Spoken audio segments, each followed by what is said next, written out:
F-15, F-16, F-18, F-35 और अब उसके बाद F-22 उर्दन की एयरबेस पर खड़े अमरीकी फ़ज़ाइया के ये असासे ईरान ने तबाह बर्बाद कर दिए, जिनकी तबाही के बाद अमेरिका को ईरान पर फैसलाकुन हमला रोकना पड़ा।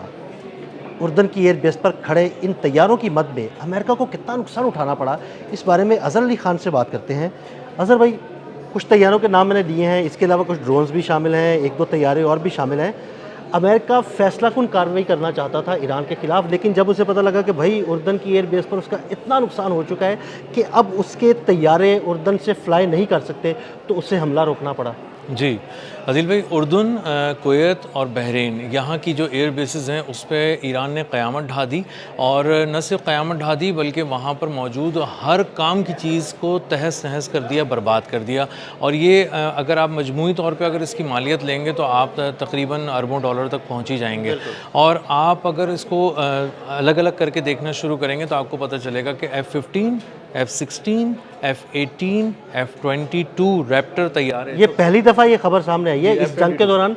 F-22 पहली दफ़ा तबाह हुआ है और उस ज़मीन पर खड़े खड़े, यानी वो फ़िज़ा में आ ही नहीं सका, ज़मीन पर खड़े खड़े तबाह बर्बाद हो गया। और ये इनका 5th जनरेशन लड़ाका तैयार है। बिल्कुल ऐसा ही है। F-22 रैप्टर जो तैयारा है, एक से ज़ायद उसके तबाह होने की इत्तलात आ रही हैं सामने और इसको डिस्कस किया जा रहा है बहुत सारी मीडिया रिपोर्ट्स में। और ये तकरीबन $200 मिलियन तक का एक तैयारा है। और ये $200 मिलियन जी सबसे महंगा तैयारा है और सबसे ख़तरनाक तैयारा है।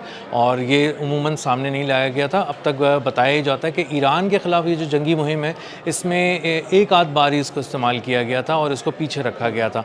F-35 को सबसे अच्छा बनाकर पेश किया गया था, सबसे आगे लाया गया था। और वो भी जब निशाना बना तो आपको अंदाज़ा, तो ये इत्तलात आ रही हैं कि वो एक दो नहीं, कुछ 4-5 तैयारे तबाह हो चुके हैं। जी इसको बताया जा रहा है कि ये 4 F-35 तैयारे हैं जो हैंगर में खड़े खड़े तबाह हो गए। और जो लैरी जॉनसन है, ex-CIA एनालिस्ट, वो तो एक पॉडकास्ट में ये भी बता रहे हैं कि तकरीबन 12 F-35 हैं। जी जो बड़ा नुकसान। जी बिल्कुल, $120 मिलियन का अगर एक तैयारा हम इसको काउंट करें तो 12 तैयारे $1 अरब से ऊपर के चले जाते हैं ये। और अंदाज़ा होता है कि बहुत ही बड़ा झटका पड़ा है अमेरिका को लगा है। जो उन्होंने सबसे जो ख़तरनाक हमला था वो बहरीन में किया गया और उसके जो शेख ईसा एयर बेस है उस पर ये F-22 को निशाना बनाया गया। अच्छा। जी वहाँ पे F-16 भी थे, F-22 भी थे, F-35 भी थे और इसी तरह MQ-4C ट्राइटॉन भी थे तैयारे, जो इससे भी महंगा है F-22 रैप्टर से भी। वो $240 मिलियन का एक ड्रोन है, सर्वेलेंस ड्रोन है। और क्योंकि वो ड्रोन तो से ना ही कहें, वो तैयारा ही कहें, वो इतना बड़ा है, पूरे तैयारे से भी बड़ा है वो। बिल्कुल ऐसा ही है, वो पूरा तैयारा है बगैर और पायलट के तैयारा है। जी और पायलट वाले तैयारे से भी महंगा है। हाँ जी बिल्कुल। जो जंगी तैयारा है अमेरिका का। तो वहाँ पे जो नुकसानात हुए हैं मशरिक़ वस्ती की एयर बेसिस पे, ये ताज़ा और रिसेंट जो अटैक हुआ है ईरान की जानिब से, वो बहुत ही प्रिसाइज था, बहुत ही कैलकुलेटेड था। इंटेलिजेंस शेयरिंग के बाद ऑपरेशनल और इंटेलिजेंस विंग्स ने पहले बात की, आपस में बैठे, उन्होंने डिसाइड किया कि कब किस तरह किसको निशाना बनाना है। तो उन्होंने एक साथ पूरा एक पैकेज ही ले लिया है। इस पैकेज के अंदर P-8 जो तैयारे थे वो भी आ गए, जो उनके तकरीबन $500 मिलियन का एक तैयारा और उसको 2 तैयारे उसके वो भी तबाह कर दिए। तो हर तरह की कैटेगरी के $500 मिलियन के और $1 अरब के तैयारे इस तरह से तबाह किए गए। और एक तवील फहरिस्त है और इसमें ख़ास तौर पे जो बहरीन है वहाँ पे जो F-16 तबाह हुआ वो कुछ अमेरिका के भी थे, उसमें कुछ बहरीन के भी थे। तो मजमूई तौर पे जो इत्तेहादी हैं अमेरिका के, उनको भी उतनी ही ज़ोर का झटका लगा है जितनी ज़ोरदार झटका अमेरिका ने सहा है इसमें। और अमेरिका इसको रोक नहीं सका। और सबसे इसमें एक और बहुत अहम बात जो इन तैयारों के तबाह होने के साथ साथ है वो ये है आदिल भाई कि जो भी बैलिस्टिक मिसाइल फायर किए गए 12-12 की रेंज में, 12-12 की रेंज में किए गए, बिल्कुल वो आके पेनिट्रेट करते गए, एक एक करके गिरते गए, हर निज़ाम में घुसकर उसके अंदर से गुजर के उसकी चादरों को फाड़ते हुए, उसकी हिफाजती शील्ड्स को फाड़ते हुए आके गिरे और तबाह हो गए। और पैट्रियट जो थे फायर करते रहे ये लोग सिस्टम से, लेकिन पैट्रियट तो पागल हो गए, वो रोक ही नहीं पाए, ओवरवेल्म हो गए। और उन्होंने एक बार फिर अपने बहुत सारे इंटरसेप्टर्स को ज़ाया किया और एक बार फिर इन बेसिस पे जो अमेरिका ने इंतज़ाम किया हुआ था हिफाजत का भी और किसी तरह के अटैक का भी, उसको भी बहुत बुरी तरह नुकसान पहुंचाया। और इसी तरह बहरीन में बताया जा रहा है कि एक AR-327 रडार है जो बहुत ही महंगा है, जिसकी कोई मालियत नहीं है। उसकी वजह यह है कि वो बहुत ही ख़ास मौक़ों पे ला के लगाया जाता है और उसकी price tens of thousands of dollars है। तो बहुत ही ज़्यादा महंगा एक उनका देखने का एक इंतज़ाम है और उसको बराह रास्त हिट करने का मतलब ये है कि आपने अपनाए हुरमुज़ को देखने वाली आँख फोड़ दी है। और वहाँ पे जब वो देख रहा था AR-327 रडार, तो बुनियादी तौर पे वो अपनाए हुरमुज़ की तरफ जो भी किसी किस्म का मिशन करना हो, किसी किस्म की मुहिम करनी हो ईरान का ज़ोर तोड़ने के लिए समंदरों में,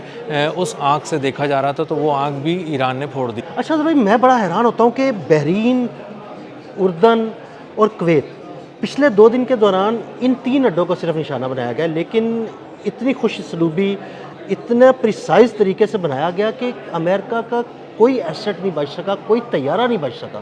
जी अदिल भाई, ये ना जज्बात में किए गए अटैक नहीं थे और अचानक किए गए अटैक नहीं थे। सबसे पहले ईरान की फोर्सेस ने अपनी इंटेलिजेंस से मालूमात इकट्ठी की। उसके बाद जो इनके एरोस्पेस के जो लोग थे वो बैठे साथ, इन्होंने देखा हम सेटेलाइट से हमारे पास क्या इमेजेस आ रहे हैं, बहुत ही फाइन इमेजेस आ रहे हैं इनके पास। 4K रिजल्ट आ रहा है इनके पास इस वक्त सेटेलाइट। 4K रिजल्ट कौन दे रहा है, किसके सैटेलाइट दे रहे हैं? चाइना, रशिया, ये 2 ममालिक ही तो हैं। चाइना और रशिया हैं जिनके सेटेलाइट हैं और ये 4K रिजल्ट जब मिल रहा है तो एक एक तस्वीर को खोल के जब देखा जा रहा है, जूम इन करके देखा जा रहा है, तो पता चल रहा है कि कहाँ एग्जैक्टली वार करना है। तो वो रनवे भी उड़ा रहे हैं, वो वेयर हाउसेस भी उड़ा रहे हैं, वो कम्युनिकेशन के रडार्स भी उड़ा रहे हैं, हैंगर्स भी उड़ा रहे हैं, उन हैंगर्स में खड़े तैयारे भी उड़ा रहे हैं। जी टावर भी उड़ा रहे हैं, हैंगर्स उड़ा रहे हैं और ख़ास हैंगर्स उड़ा रहे हैं, हर हैंगर नहीं उड़ा रहे। वो देख रहे हैं F-35 किस छत के नीचे है, F-22 रैप्टर कहाँ खड़ा हुआ है, MQ-4C ट्राइटॉन जो उनको पता था कि ये आएगा और फिर शायद दोबारा ना पकड़ा जा सके या इसको पकड़ना मुश्किल हो, तो उन्होंने कहा इस जड़ को भी यहीं काट दो। तो इसीलिए उन्होंने बहुत ही प्रिसाइज अटैक किए, सेटेलाइट इमेजेस को देखते हुए किए और इंटेलिजेंस की बुनियादों पे किए और ये भी बताया कि बटन दबाने से पहले जिस वक्त उन्होंने लॉन्च किए मिसाइल्स, आखिरी वक्त में एक बार फिर इंटेलिजेंस से पूछा गया कि जो कुछ हम तबाह करने जा रहे हैं वो हिल तो नहीं गया अपनी जगह से, हटा तो नहीं दिया गया, मतलब वहीं पे मौजूद है। दोबारा एक दफा फिर इंफॉर्मेशन ली गई। जी बिल्कुल आखिर में, और उसके बाद उन्होंने फायर किया। तो इसका मतलब ये कि ईरान ना सिर्फ अमेरिका, उसके इत्तेहादियों को बहुत ही गहरी चोट पहुंचा रहा है, ज़ख़म लगा रहा है बहुत गहरे, ऐसे ज़ख़म जो मुंदमिल नहीं हो सकते, बल्कि वो साथ साथ अपने मिसाइल भी बचा रहा है और अपने मिसाइलों को बहुत ही कीमती समझता है, जो कहता है ना बहुत बड़ी तादाद में। तो इसका मतलब ये नहीं कि वो उसको जज्बात में आके ज़ाया करना जो है ना वो चलाता रहे, वो बिल्कुल अपने हदफ को निशाना बनाता है और उतने ही मिसाइल फायर करता है जिनसे उनको तबाह किया जाता है। जी, जहां 12 मिसाइल भेजने थे और 12 साइट्स को तबाह करना था वहां तबाह की और उन्होंने मजमूई तौर पे एक एयरबेस पे 2 वेव्स के अंदर 2 अटैक करके 18 टारगेट्स को निशाना बनाया। तो कुवैत और बहरीन इस वक्त बुरी तरह हिल चुकी है उसकी ज़मीन। अमेरिका जो है वहाँ पे उसके कदम पहले ही बहुत बुरी तरह उखड़ चुके थे, लेकिन अब अंदाज़ा ये हो रहा है अमेरिका को कि वो छोटी मोटी मुहिम के लिए भी टेक ऑफ नहीं कर सकता, क्योंकि ईरान की नज़र बहुत गहरी है टेक ऑफ पे, प्लेन्स पे, रनवेज़ पे और इन सारी चीज़ों पे। और जो आसमानों की तरफ उड़ता हुआ ऑब्जेक्ट है जो बिल्कुल अभी टेक ऑफ कर रहा है वो ईरान की नज़र में है, वो तैयारा है, तो वो उसको अपनी पसंद की जगह पे मारता है, पकड़ता है, फंसाता है अपने जाल के अंदर और उसके बाद उसको जो है वो गिरा देता है या फिर उसको किसी तरह से वो आप कह लें कि हाईजैक कर लेता है या हैक कर लेता है। तो इसलिए अब ड्रोन से लेके F-22 और F-35 और F-16 तक अब हर टेक्नोलॉजी इस वक्त फेल हो चुकी है और अमेरिका बहुत ज़्यादा मुश्किल में है। उसको अंदाज़ा ही होता है कि अगर अगला कोई हमें हमला करना है तो कहाँ से टेक्नोलॉजी लाएं, किधर से हम उसका इंतज़ाम करें। इसीलिए वो हमला नहीं कर सका। बहुत शुक्रिया अज़हर भाई। अज़हर भाई ने इस सारे मामले पर बड़ी तफसील के साथ रोशनी डाली, ये भी बताया कि अमेरिका को कितना नुकसान उठाना पड़ा। मज़ीद अपडेट्स के लिए हमें फॉलो करते रहें। अदील अहमद और अज़हर अली खान को इजाज़त दीजिएगा। अल्लाह हाफ़िज़।